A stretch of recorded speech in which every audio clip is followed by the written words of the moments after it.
once I remodel it.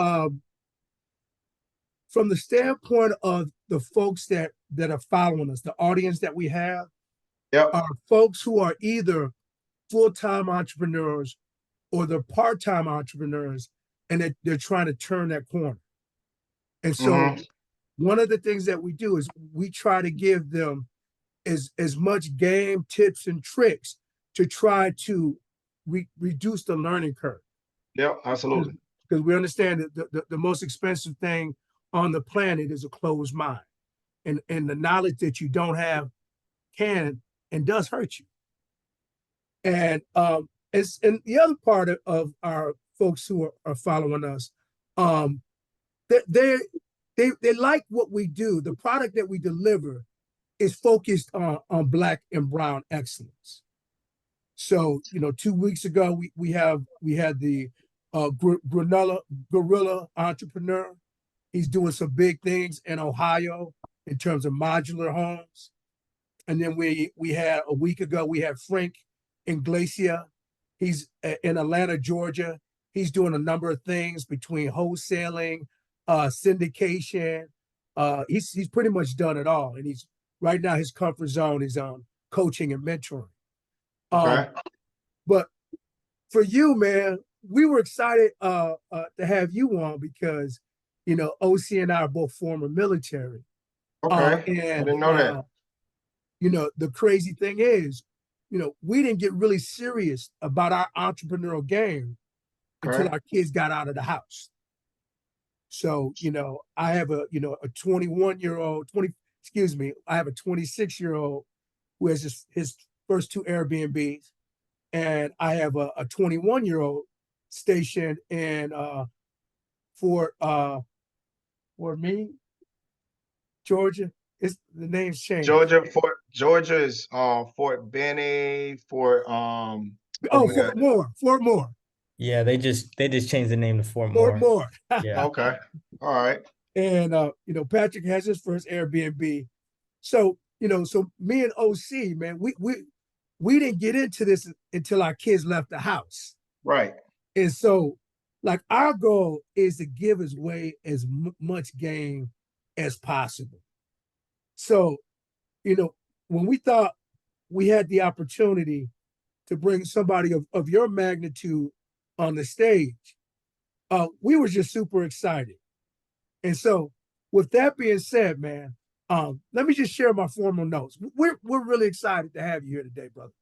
And that's keeping it 100. That's keeping it real. All right. So let me see if my technology will work the way I want it to work. Hang on a second. There it is. It's beautiful when it does that. All right. So, ladies and gentlemen, get ready to dive into a world of entrepreneurship and real estate investment with an absolute powerhouse. This gentleman is the CEO of the Band of Brothers LLC, with 20 years of honorable service as a retired chief warrant officer in the U.S. Army. Dearonne brings unparalleled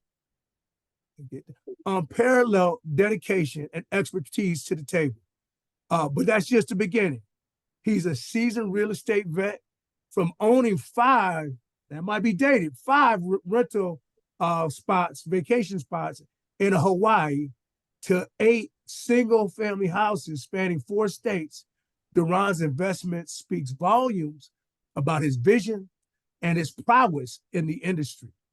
And let's not forget about the extensive business mentorship, with over 50 investment transactions under his belt, including syndications, joint ventures, and passive investments. Dearonne's track record is nothing short to awe-inspiring. He's not only a real estate mogul, he's a true veteran of this idea of passive income, with his model of 100 businesses and 100 streams of income. Man, just saying that just feels good, y'all. It just rolls off your tongue. So buckle up, because in this podcast, you're about to learn from the best. Get ready to be inspired, motivated, and empowered by the one and only Dearonne Bethea. So welcome, Awesome. brother. Welcome. Thank you. Thank you. Thank you. Thank you. Thank you. Welcome, Thank you. welcome. We Hey, are look, I appreciate it. level Appreciate both of y'all. Absolutely. Yes, sir. Yes, sir.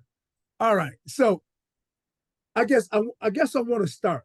I want to start obviously at the beginning. As a military person, when I was in the military, it was very different. When my son went into the military, it you really kind of had to bring something to the table. You had to have some game. But when I came in, I had guys that were either going to jail, or they were going through stuff, and military Absolutely. was an option. Now for you, bro, in the military at 19, started your first investment at 20, purchased your first investment property at 22. 29, you hit your first million. 28, excuse me. Opened up your first business at 29. Bought your first apartment at 32.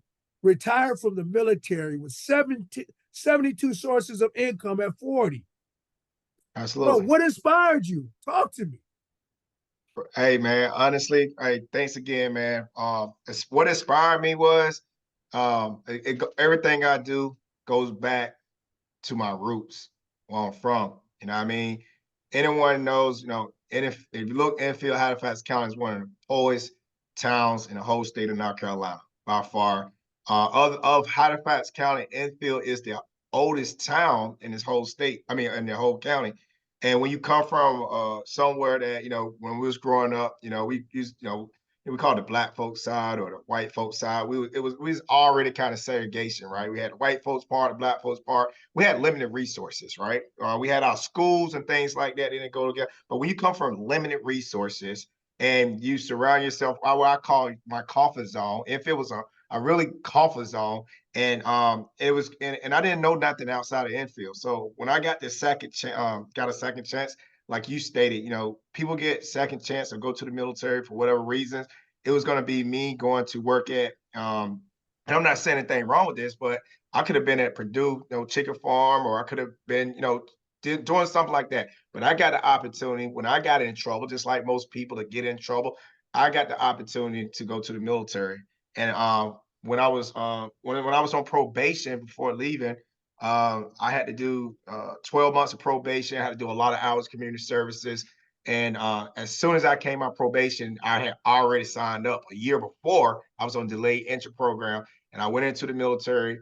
And I tell people that right, it was the first time I felt uncomfortable was leaving my environment, because I was comfortable in the environment that I grew up around, and it was comfortable because I didn't know nothing else. But what I'm saying, my hometown, 301, Bell Street, Railroad. That's how I grew up. That's where I knew. I had friends, what I'm saying. We did the same thing every day, all night, you know what I mean? And I was blessed, man, to really get the opportunity and join the United States military, which, and again, that's how my second chance came.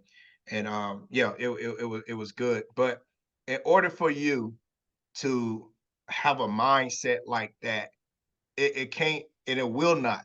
It'll never be about money.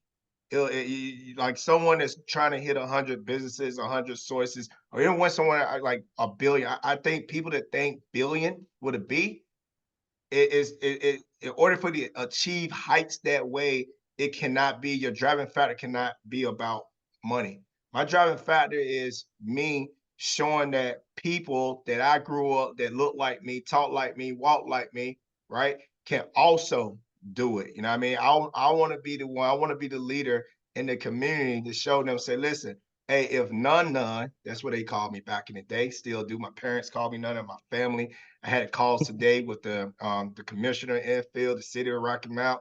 And that's why I want them to know me about. They don't gotta know about Chief or none of that. I'm like, hey, y'all remember None? that bad A kid, yeah. He's doing the military, yeah. He's doing, yeah. So I don't want them to forget or think that I forgot where I came from. So for me, I look at myself, going to the military as as someone that was a private and switched over, from a private in 4 years, I was a drill sergeant, and within 7 years, I went from E1 to E7. And then from year number 8, I was a chief warrant officer and retired as a CW4 and You promoted, did that in 8 years? I did it in 7 years. I went from E1 That to is E7 crazy. 7 years. I got picked up for warrant officer at year 7, and I pinned a warrant officer 1 at 8 years on the military grinding. You know what I mean? And behind all of that, you know what I mean? I know I when I got into investing and got outside my comfort zone, getting outside my comfort zone, I got mentors. And that's what we don't have back home. That's what we don't have in our community that have those limited resources. So I want to be a part of being able to give back to our community and be a leader. And it's hard, to be deployed to Iraq, Afghanistan, living in Texas, living in Hawaii. But saying what is my impact? I mean, what can I do? And I believe that the more I make is the more I can it gives me a platform. The more money that God put in my pocket, the bigger my stage, and the bigger my stage is allow me to be able to impact so many people. You know what I'm saying? Who knew that I'll be hosting the largest Hawaii Millionaire, not one of the largest conference in the state of Hawaii. All right, that talk about business, talk about real estate, and I did that the first year while I was still on active duty. You know what I'm saying? I came off active duty in April and I hosted a conference here at the Four Seasons in July, and the drive behind me is being able to make more money, walking in the banks, and having respect when I walk through the banks because they know my name. So the conversation is different when I talk to lenders than someone else talk to lenders. The conversation is different when I talk to lawyers and things like that, politicians. I work with the governor, the mayor. The conversation is different because now I'm able to make more money. And when you make more money, you're creating jobs. And when you're creating jobs, you get, you know what I'm saying? You become a leader in the community or wherever you at. And that's that's what motivates me. And I just want to continue to go and continue to grow and continue to build and continue, you know what I'm saying, give this knowledge, you know what I'm saying, that I got. And I can, be able to share that, you know what I'm saying? So that's my thing, we built $100 million business on active duty, you know what I'm saying? And I'm just now warming up. And I'm going to 10x that in the next, hopefully 5 to 7 years. I want to be able to talk how long, someone told me that the same time it takes to make $1 million, the same time it takes to make $100 million. Come So on. Come on. So now my mindset is I know how long it took me to make 100 million. You know what I mean, in assets. Now I'm trying to get $1 billion in assets. We're gonna do it, and we want to. And I'm gonna tell you something. You can't do this without having a team. I'm proud of my team.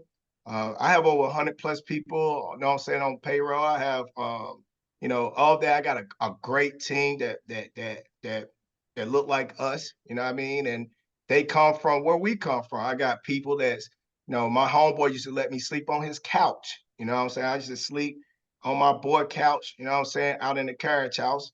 Supposed to be in school. I didn't go to school. I was in the street, doing what I want to do, hanging with my homeboys, chasing females, chasing money and doing all those things.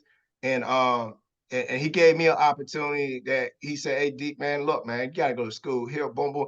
And now you look back, 20 years go forward, he's here in Hawaii. He's helping and running operations out here. We got other people from infield military that we've been able to get out here, position them to buy $1 million properties out here, you know what I'm saying, off the blueprint. You know what I mean? I consider myself, the person that jump out there for our people and say, who's going to jump on the sword first? Meaning, who's going to take the risk first? Who's going to knows about that? Hey, I want to be the guy. Hey, it's a sharp curve ahead. Everybody ain't going to make it, right? So guess who want to be that person? Got to go out there. I got to go out there. That's my role, because why? I have the most experience, you know what I'm saying, to be able to do it. So now we are in a process of continue to educate people, continue to help communities, continue to show people that the two things that I think that everybody must do is you must have a a mentor, and you must be able to get outside your comfort zone. You know what I'm saying? So yeah. So good, man. So good. So Good listen, for stuff. our audience that is just tapping in, we're having a heart-to-heart conversation with Dearonne Bethea. This brother, his motto is 100 businesses, 100 streams of income. But he also has another motto, which I love it. He just hit 2 months, 9 countries, and how many cities? 28 cities. 28 cities, y'all. And here's the dope part. Okay. Now, but you don't know this, but I'm a teacher. Okay. And one of the biggest things that I believe as an educator, words don't teach. What teaches is experiences. Absolutely. So share with my audience what you and your wife were blessed to be able to do with your children Yeah. during Yeah. this excursion.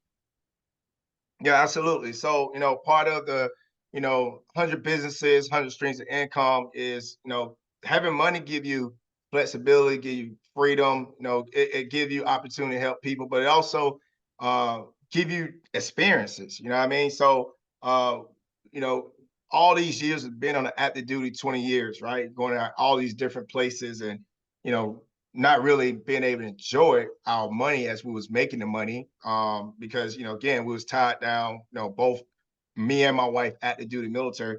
So what we decided was, when we retired, we left. We left in August 28th. We was gone for August 28th all the way till November 12th. Well, we took a couple of sources. One, only a lot of sources of income, but let's say we took about, I think it was about maybe 4 or 5 sources of income of all those sources of income that we currently have, 70 plus sources. But those sources of income allow us and gave us the opportunity where we was able to pull our kids out of school. It was the first time, again, we talk about comfort. I was uncomfortable with the fact even doing it, but also you got to think I live on a resort, and I'm probably, very expensive, place, this resort that we live on. But I look up and I'm look to my left and right. And I see a whole lot of my neighbors and things like that, where their kids are, they doing the same thing. I'm like, man, they doing this with their kids. Why we can't do it with our kids? And what we did was we just took them out of school, and we made sure they had a tutor, our tutor here, which is actually a math and science teacher, that always also do tutor my all my kids on the weekends. We just ask him, say, listen, we're gonna go out, we're gonna travel, we're gonna take some of this money we making and use our assets, right? Our cash flowing assets to help fund any and everything that we want to do when we go over there. So yeah, we planned, went to 9 countries, 28 cities. It was a lot of backwards planning.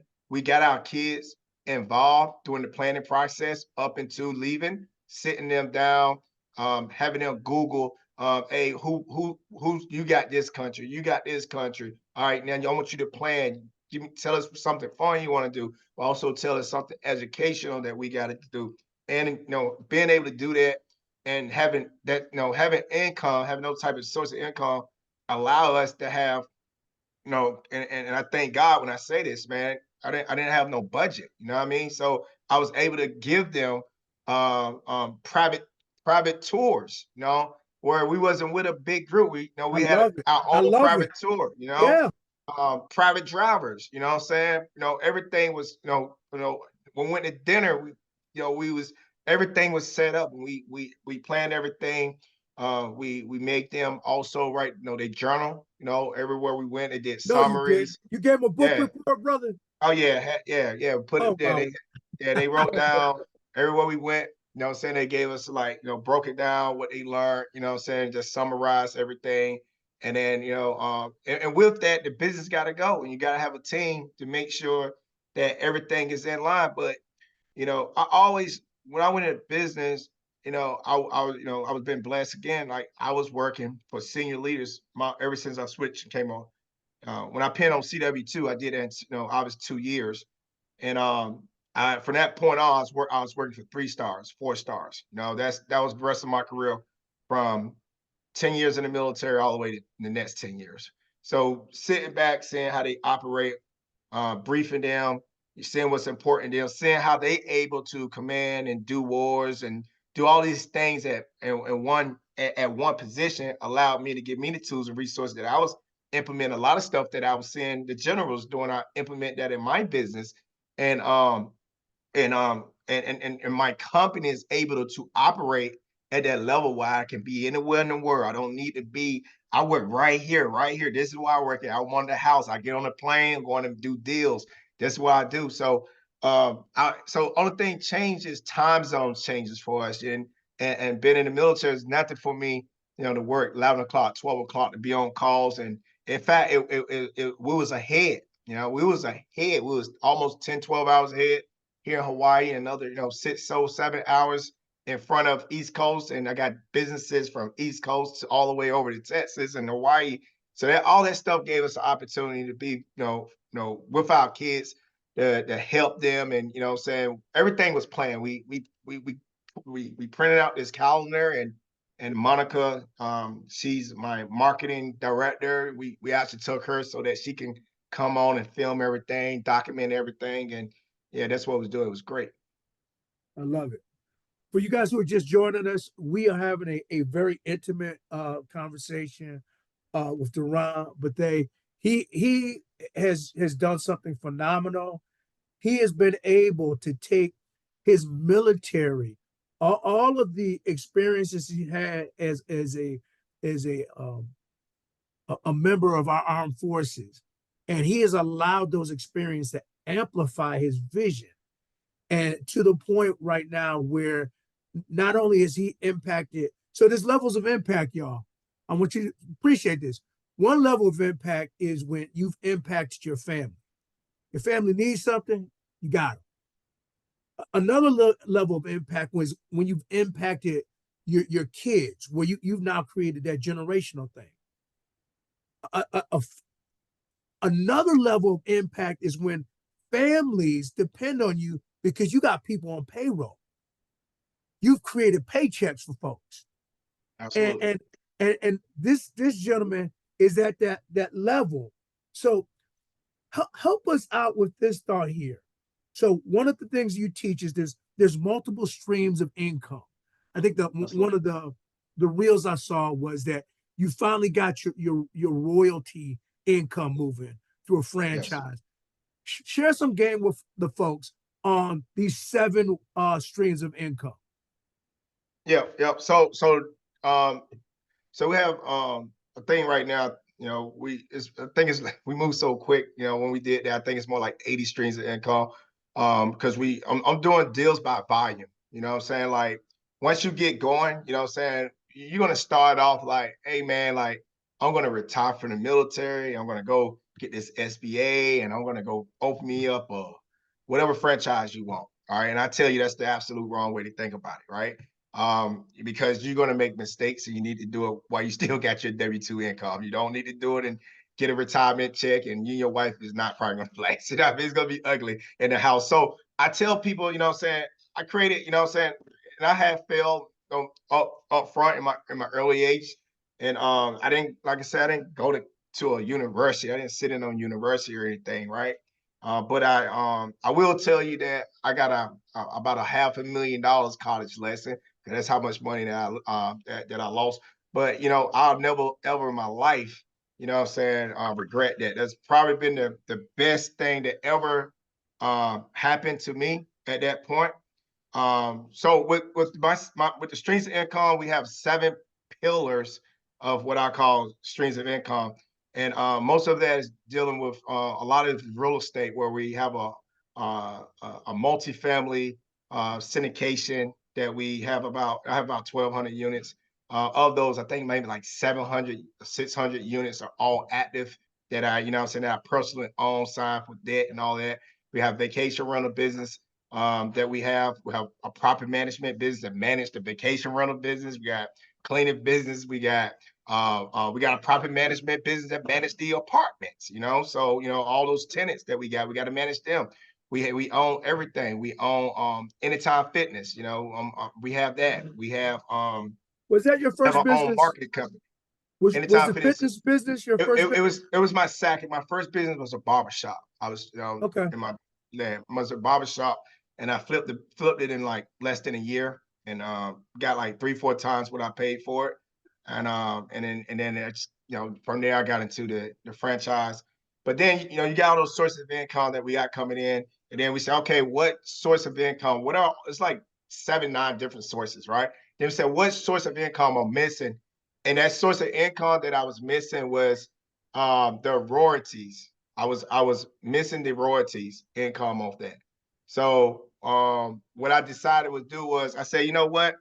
If I was already paying royalties to a company, I would look at it and say, if I'm paying royalties, somebody should be paying me royalties. I think I work at a level high enough that I should be deserving of getting some type of royalty income. So what I did was I created my own franchise, and we currently right now are getting ready to roll out 4 locations currently in the Dallas market. Again, the name of that is Treasure Studios. And what that is we taking buildings, say 5 to 10,000 square foot, and we carving it out. I don't know if y'all heard of any like Phoenix salons, solar salons.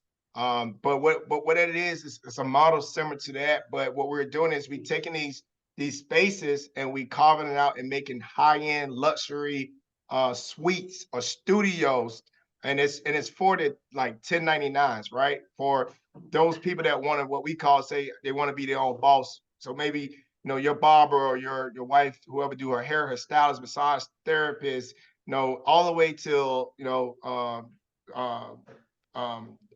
Adelash or whoever, but we're gonna give them a high-end space where they will sublease us and pay a weekly rent. So no longer they be working for someone. They'll keep all their money themselves, and I cover all other bills, which is the triple net, the rent, the base, the cake. You know what I'm saying? Everything that comes in there, I pay that, and they just pay me a weekly fee. But on the back end of it, we're gonna be creating what we call Treasure Academy, and Treasure Academy is gonna actually give them the tools and resources that they need in order to be successful entrepreneurs. And what I mean by that is how to create an EIN, how to create an operating agreement. They're gonna be able to log onto the app, and we're gonna have people that's gonna be able to reach out to them, that's gonna give them that information, show them their retirement, gonna be able to do all those things that they need to be true, like credit repair, first home time buy. All that stuff will be filed in our app, and we want to not just say be your boss, but let me show you what a real boss do, because you're not a boss. You sending me, tell me pay you on Cash App. It's not a boss. Bosses get K1, employees get W2. You know what I'm saying? So we want to teach them to say, if you're a boss, you should never see, I mean, like, yeah, you can still have your day job, but we teach people, keep your day job until you get enough passive income coming that will substitute your active income or your W2 income. And that's when you get rid of your W2 income so you can grow the business, scale the business, and do it that way. So we giving them the blueprint. That's the blueprint I did. That's how I'm able to do and continue to do it that way. So that's how we doing. This is so good, man. It's so good. Wow. You my friend, you are making it very easy for me to say yes to OC, who wants me to come out to Hawaii and break some bread with you. So Come on out. yeah, man, this is really resonating with me. So circle back for me. A lot of people that are following us are either with us because we're giving them game on real estate, or we're giving them game on short-term rentals. But we're learning too. We're a couple chapters ahead of them, but we've seen some success. You're a couple chapters ahead of us. So share with us any missteps, insights, mistakes that you've had in your journey in real estate, the syndication side of it, or in the short-term rental side of it. Okay, yeah. So I guess we know short-term rentals. So the mistakes, STRs. I think the biggest mistake with STRs are before you purchase or do anything, you should know what are the laws. You know what I mean? Like, and what maybe the laws are, maybe they are friendly, a friendly county, a friendly STR city, or whatever the case may be. But who knows? It may be some other stuff that's going on at the city that you may not know. So you have to really, do your due diligence before you get in there. So I would say that right there. I see a whole lot of people, was flocking out to Dallas and Atlanta, and you see what happened. They kind of like got blown up. I believe that, you should, invest in areas where that you should definitely be in a friendly state. And I say that for is even on the syndication. When I don't know if everyone know what syndication is, but a syndication is pretty much that's what I use for my apartments. If I'm doing the $10 million deals and I'm buying apartments in these different states, is also one of the biggest things is being in a landlord friendly state. And when you're doing business, being in landlord friendly states for business and real estate will help you. I would tell you that I had I still do. I own 102 units in Selma in Roanoke, Virginia, on a 72 unit in Selma, Virginia. So you do the math on this. 102 is 176 doors or something like that. But anyway, so what happened with that was during the pandemic, you know what I'm saying, all different, you it sticks out like a sore thumb, a red state and blue state, especially during pandemic. Come on. We're And blue state. I know where you're going with it. yeah. New York, we got hurt. Yeah, you got crushed. You know what I mean? And when you own assets in blue states and you own assets in red states, you see the difference. Like, doors was all the way open in Texas. The business was still going. On the real estate side, you know what I'm saying? People just couldn't have all this free rent relief.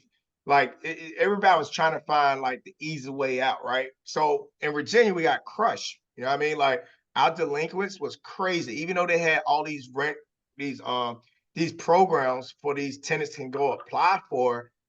We still had to pay the bill at the end of the month. You know what I'm saying? Talking about $12 million deal now with between two apartments. You know what I'm saying? We got debt on this thing, right? So we literally was waiting on the state to cut a check to us in the land, and the tenants, they wasn't moving as fast. We didn't have that issue in Texas. So I had that issue. No, for sure, I had that issue.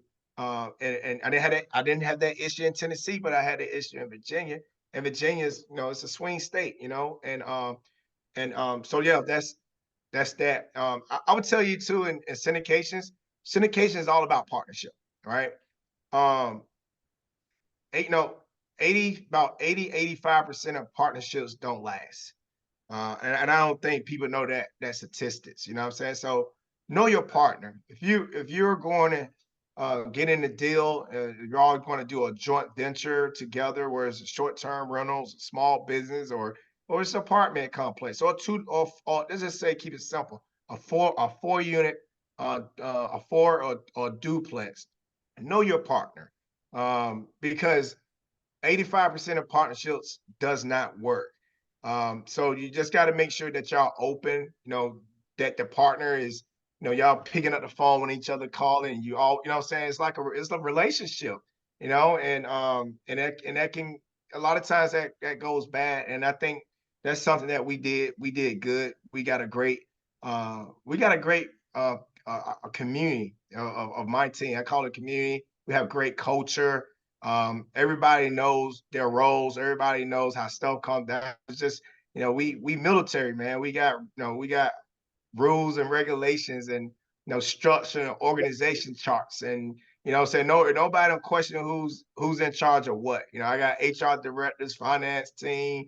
I'm saying? We got legal stuff. Everybody know who the legal. Everybody know who go to the finance. Everybody know what decisions I want to make decisions on. What decisions I don't care about. So just that. I think that's going to be important. And I also tell people is, if you want to get into massive growth, it's all going to start with your mindset, and you're going to have to change your mindset from day one. And I told my guys, I said, listen, I know where I'm going. And if you plan on going with me, and I was telling this when I had one business, I said, I just asked, I said, hey, the way you doing that, can you operate that if we had 100? Because if you can't operate if you had 100, you're doing it wrong. I need you to figure that out. So condition your mind to think big up front, and don't, you know what I'm saying? And don't think about the small stuff. Think about the big stuff. Me, one business don't work, right? You got a big team, you got put food on the table.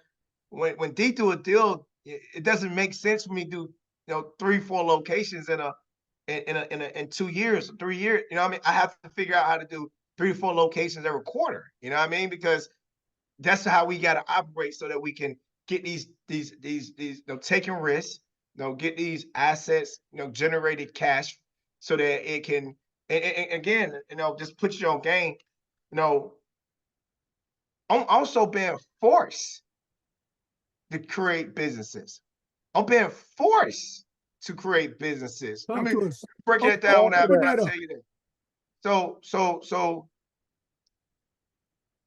a lot of people, that get caught up, and I'm definitely not into politics, anything, right? But I would tell you that when you're in a position and you got income coming in, let me give you a perfect example. If it costs me $1 million to build a business, right? And I put down 30%, that's 300,000. I go get debt out for $700,000. Now, in 12 months, say that business done broke even around month 8, it's generated cash. And let's say that this business, I hit it right. It's in a great area. This business kicking out about $300,000 in cash off the $1 million play. That's a 30%, you know what I mean, that you're getting, right? What happened every year? Now, I'm going to be able to depreciate the assets of the business. So if I spend $1 million, I'm going to be able to depreciate the bill out costs. That's the HVAC. I'm going to really write that off. The doors, the freaking printer, the chair that I'm sitting in, everything's get written off, right? Yes, sir. And it's called, and then Donald Trump, when he came to the White House, he changed it. He said it's called bonus depreciation, where I could take that year one, I could take 100% of my investment and I can claim it and write it off. Now, I say I write it off, it's $1 million, but I made $300,000. So that, oh, cool. How much? And the tax guy comes and say, hey, and I love taxes. We could go all day with tax strategies. They say, hey, how much money I owe this year? Oh, you good, D. We use bonus depreciation. You made $300,000. You got $700 more to go. So as long as you're making $300,000, I know in 3 years, at 3 years, I'm going to be out. I'm going to be out of write-off. That's so what's good. happened is Yep. I got only one decision. Decision 1A, I want to give it to the IRS, Uncle Sam, right? Because I don't have no more write-off.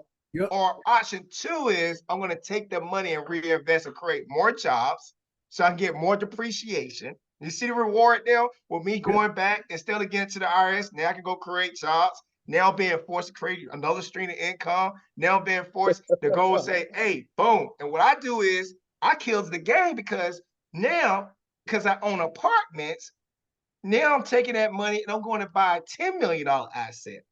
Ask me how much depreciation I got. What you Ask got, me bro? how much How much? millions of dollars of depreciation.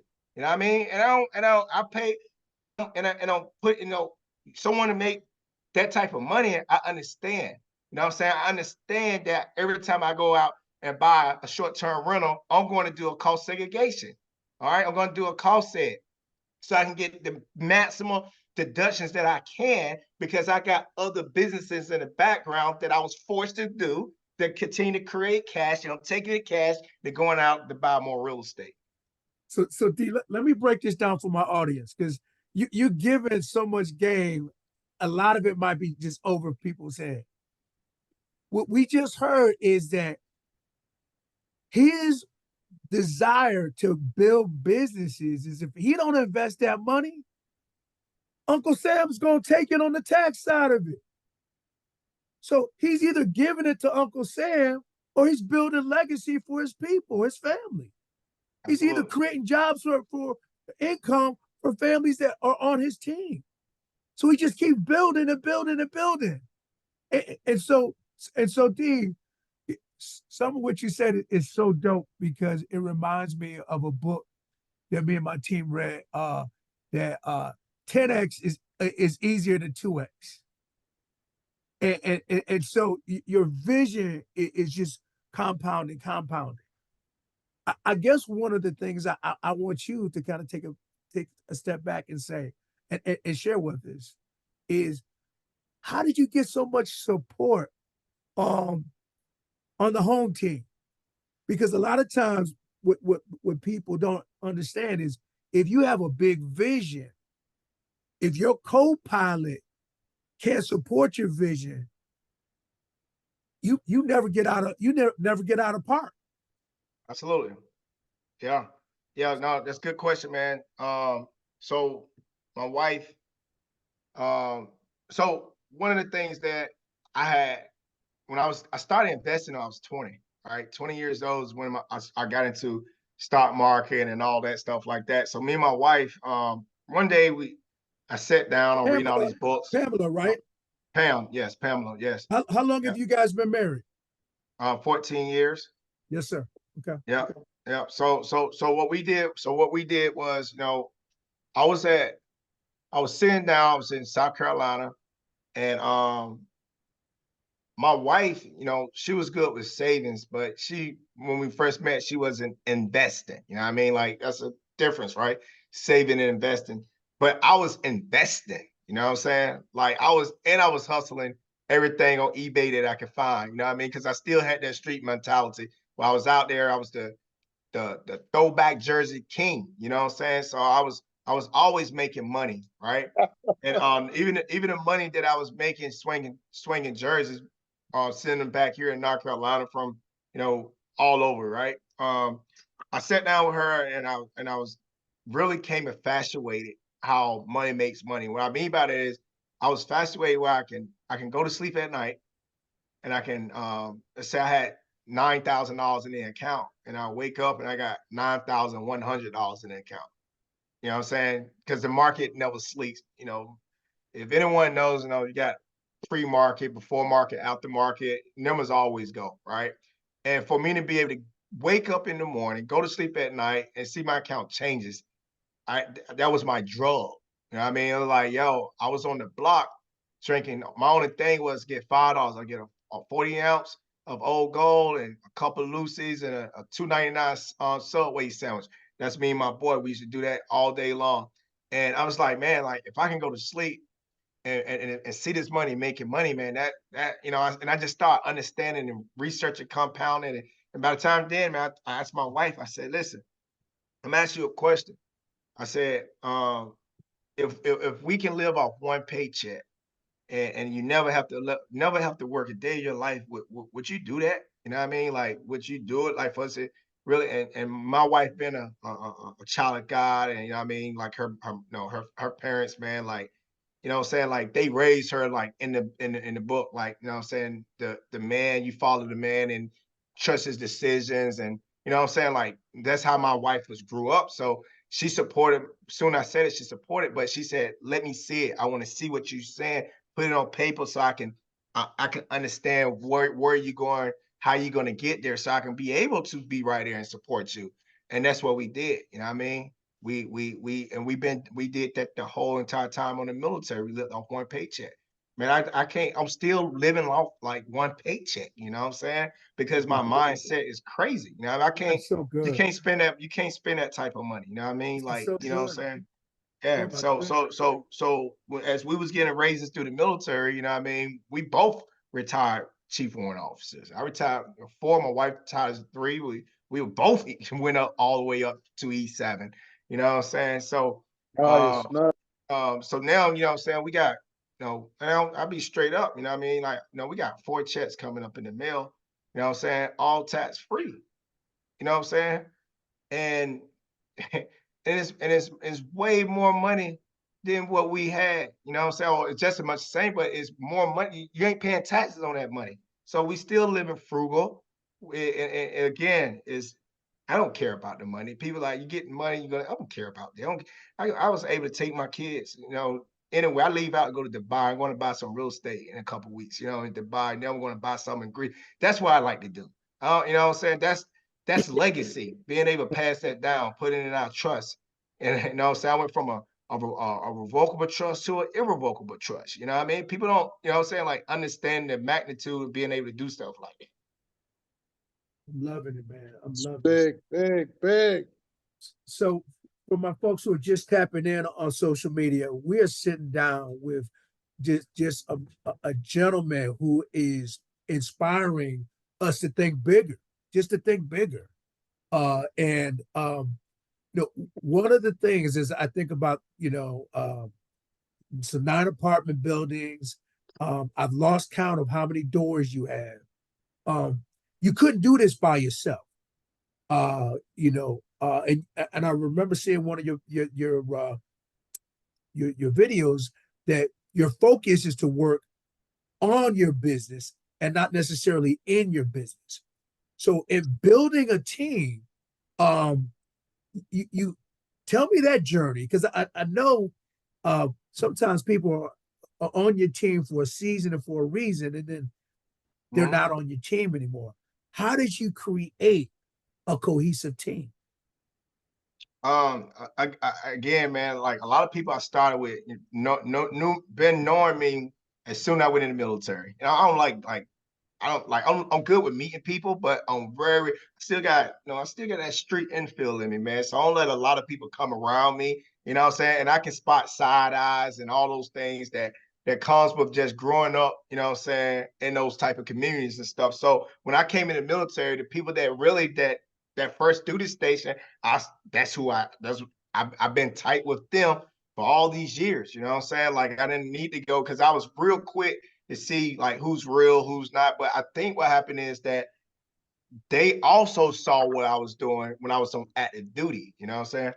And what I mean by it is they saw me invest and they saw like, man, they up there playing John Madden and drinking Heinekens, and I'm playing John Madden, I'm jumping on the computer, you know what I'm saying, doing some making money moves, right?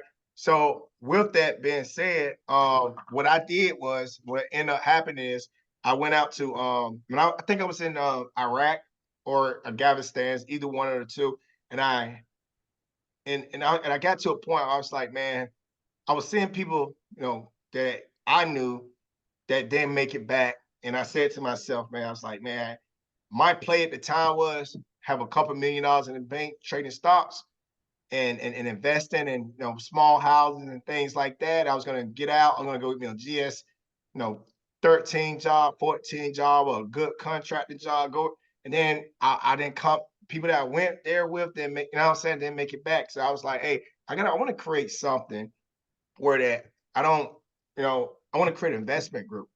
And I put everything down when I started reading, I was putting everything down on a PowerPoint presentation.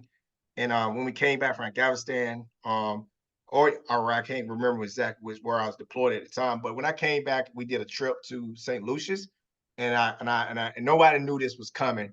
Like I had a conference room, and I had this conference room. I said, hey, we're gonna go in the conference room. When everybody sat down, and I put out this slide, this PowerPoint presentation, and I say, man, we're gonna create this group. It's called Benz Brothers Investment Group. Yeah, we're gonna open up some Jimmy John's, some. You know, I had all these crazy ideas, right, that we were gonna do, and I started with them. I said, hey, you know what I'm saying, is this something y'all want to do? You know what I'm saying? And that's how I got started. Fast forward, you know, it was 4 of us. Of the 4 that I started with that day, only one other been with me since then, right? And that's one of my best friends. That's his name, Jerome Easter. He's a COO of my company. That's my brother. And he's been there since then. And then just maybe like just right after that, like a year later, or whatever, when I opened up that first business I had, you know, I've been with my same team since then. So, you know, taking care of them, I think is most important part. When I invest in deals, I give them the opportunity to invest in deals. They don't have to worry about making the money because the deals they don't do on them, I'm in positions to create deals and entities that I can give them a percentage of so they can focus on my active business where I go out and make money for them on the passive side. So I got entities that are created that are on every deal that I do, on every apartment that I do, they own that deal on the backside.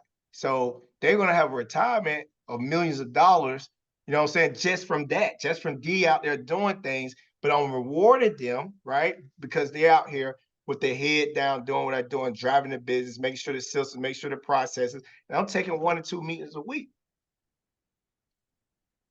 So good, man. I love it. I love it. So listen, we're almost at the top of the hour. We're almost out of time. And so what I want to do, my final questions is I want to know a little bit more about the foundation that you and Pamela have put together. But I got a couple people on my team that have been kind of sitting patiently. I want to give them an opportunity to ask. Y'all get one question, y'all. One question. So I'm gonna, y'all can come off a mic, like come off of mute. You know, whether it's Cornell, Patrick, Lewis, or Brother OC, one question, and then we're gonna wrap this up because I value this brother's time. He's in Hawaii. You know, he's got some other things he's got to do. So y'all get one question. All right, who would like to go first? Hey, I'll go first. This is OC. Dearonne, I appreciate you, brother, being here. Thank you. It was a long time coming. Just really appreciate you being here, brother, spreading these jewels and dropping this game. My question is because I'm thinking about the next generation, right? And you talked about mindset a little bit, and it you know, it need to start with mindset. Can you unpack that a little bit more for me, for the audience? Some younger generations, say the younger Dearonne, the older you, before you knew what you knew today, what kind of wisdom would you share with this younger generation? Go find a mentor. And I think that our younger generation, depending on where they at, education, whatever, I don't think that part right there is the most important part, because the mentorship is going to be very, very important, especially if you've been an entrepreneur, or if you don't want to even be an entrepreneur, you want to be a politician or you want to be a doctor. You go find someone in that field. That's where you're going to learn. I tell my kids going to school, going to college is just to me, it's just a box check, checking the box. The most important part is the hands-on and the mentorship. So in order for you to get out that mindset, you also got to look at who you surround yourself with. Like who's to your left, who's to your right. You're gonna, like they say, if you want to be a millionaire, surround yourself by millionaires. You need to look, say, where those millionaires at? You know what I mean? Like I want to be with them. I want to be in that room. I want to go to this conference. I want to go, oh, this thing popped up over here. They tell them, say, hey, how to start an IRA. What the F is that? What is an IRA? I want to go learn about that, because everybody else going to that conference, they're going to want to learn about that. Then when you look to your left, you look to the right, everybody is going to be going with the same mindset. So if I could do anything different, I probably would have, I would have continued to and sort out different mentors. You know what I'm saying? I had street mentors, but I didn't have no mentors that could tell you about no retirement. I didn't have no mentors that could ask, how do I open up a McDonald's? You know what I mean? I was washing dishes and stuff. You know what I mean? Like, how do I own it? You know what I'm saying? So you want to really surround yourself by people like that and get outside your comfort zone and yeah, man, and go from there and read, self-educate. I didn't, those of you who ever heard my story, I never read a book. I didn't pick up a book until I was 19 years old, 20 years old. My first book was The Millionaire Next Door. And it took me a long time to read that book, because then I couldn't really read. I can read, but I couldn't comprehend what I was reading. So I had to read a paragraph 4 or 5 times to be able to comprehend it. You know what I'm saying? So now everything I do is based off reading and YouTubing and everything. So, I don't have to, I can blink at a paragraph and tell you everything about what they saying. And I'm a sponge. You know what I mean? I learn by vision. I'm a visual learner. So I don't need the educational piece. You just got to show me how to do it. I'm going to do it better than anybody. You know what I mean? And I'm going to make the process better than how you currently doing it. Man. So good, man. So good. Excellent. Excellent.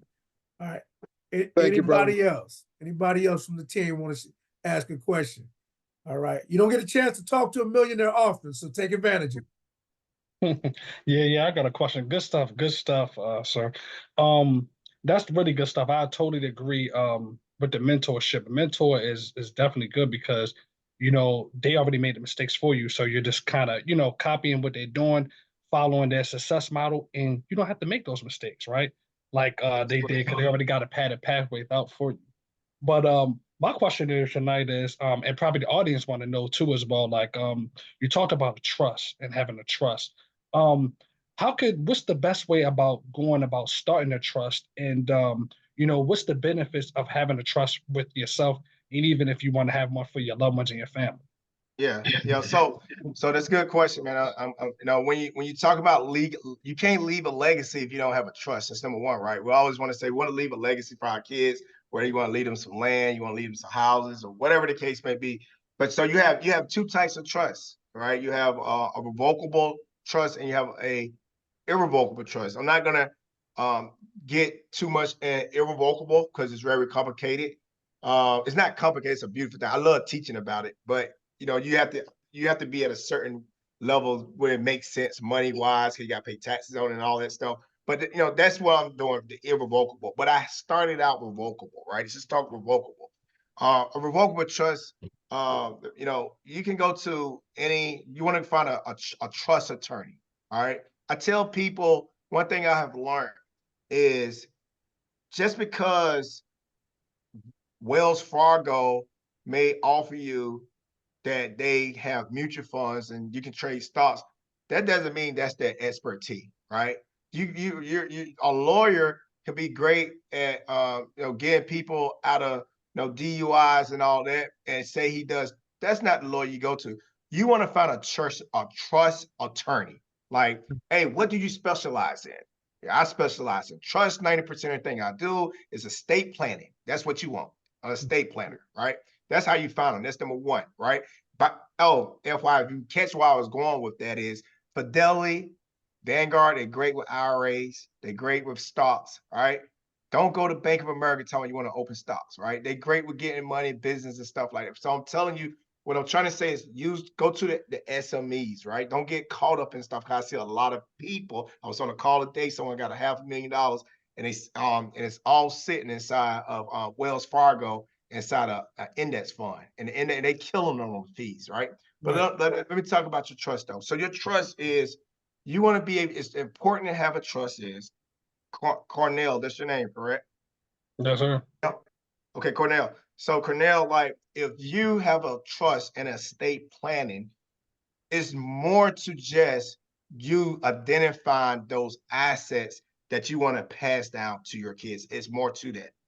I think that one of the biggest things people forget about is what we call probate, right? When people have assets and you don't have a trust set up, and and sister, brother, cousin, kids can't figure out because it's not set up, it's not spelled out, you're gonna go to court, and it's called probate, and then what's gonna happen?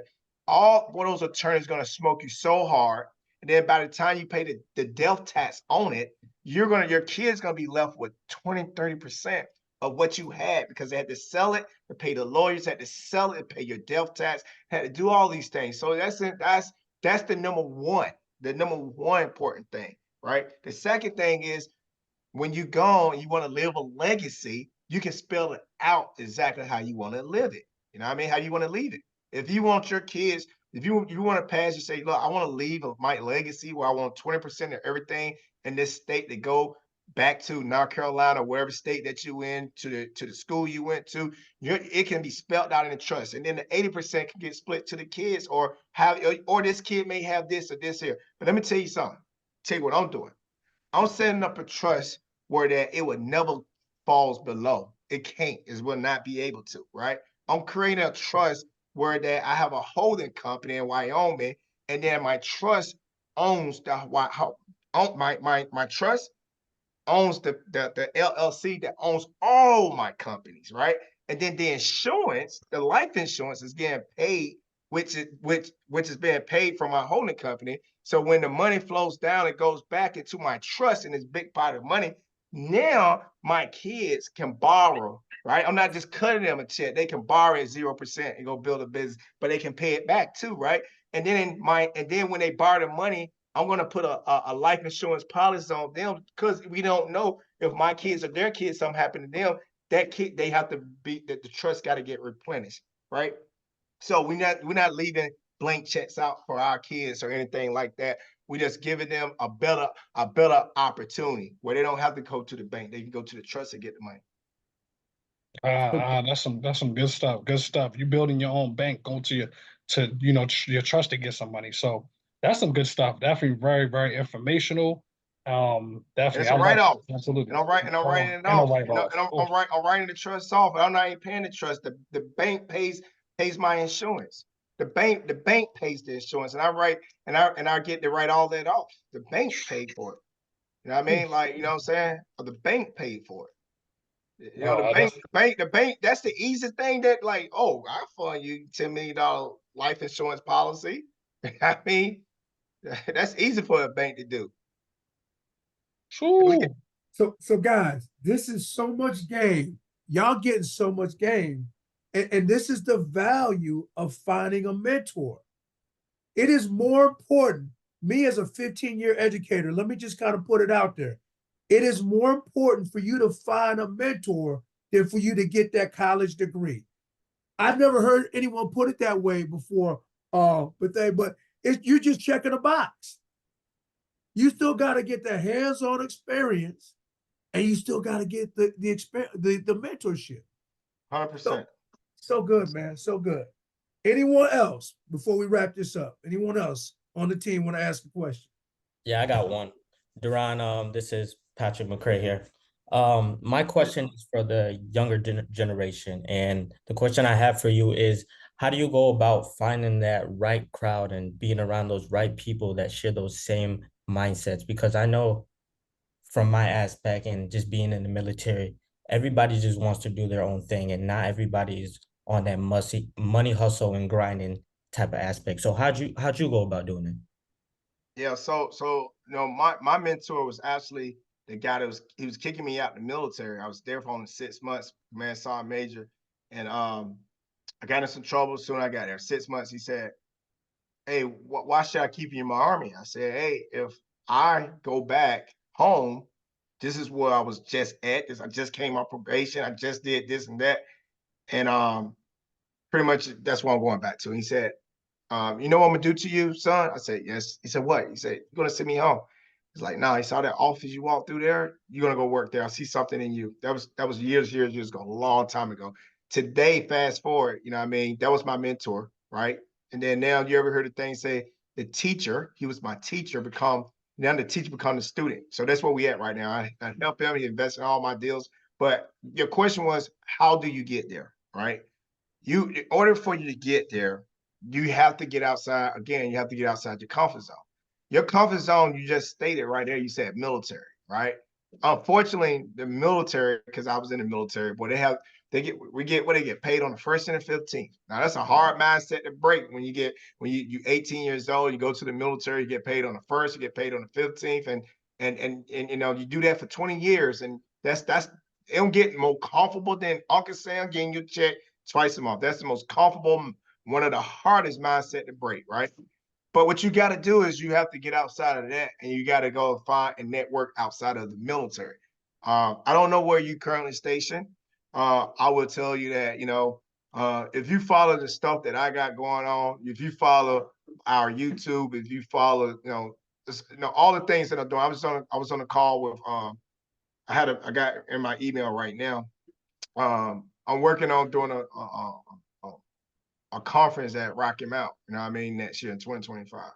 You know what I'm saying? It's not going to be at the level that we're doing it here, but it's to help and try so we can help mentor other kids. But what you got to do is you got to get outside your comfort zone, bro, and you're going to have to go out there and you're going to have to figure out where these conferences are at. And it's tons of conference. Only thing you got to do is Google it, and I guarantee you'll find some. Thank you. Amen. Amen. Great question. All right. All right. So I have the distinct pleasure of just wrapping this up, man. Tell us a bit more about the Pamela and the Dearonne foundation, and where is it? You know, how does it connect with the legacy you're trying to leave for your family, but also the larger community? Yeah, absolutely. So the Dearonne and Pamela Bethea Foundation it's a foundation is administered out of Raleigh from the North Carolina Community Foundation. So think of North Carolina Community Foundation is the largest foundation in the state of North Carolina. And think of that being a holding company. So we just a subsidiary up under them where they handle all the legal and all that stuff. We pay them a small percentage fee every year for that. But that foundation, even though it's there in North Carolina and I live in Hawaii, what we do is me and my wife for years, and we just started to raise money 2 years ago. But the entire time I was just putting a percentage of our money inside of this foundation. And as I believe, as I made more money, I obviously will give more and we can help more people.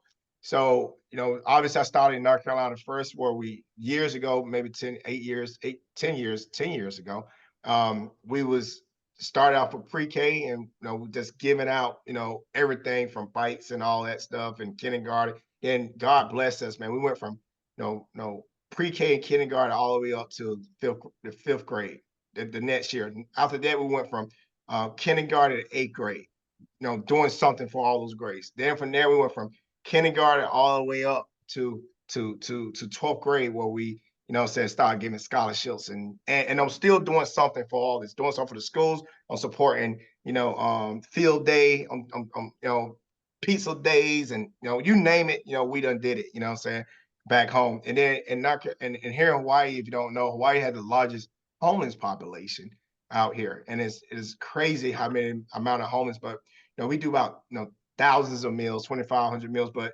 the biggest thing about our foundation, what we're trying to do is not only that we are teaching our kids, the most important thing to give back. And I believe once you get a level of success, you should always give back and you should always pay it forward.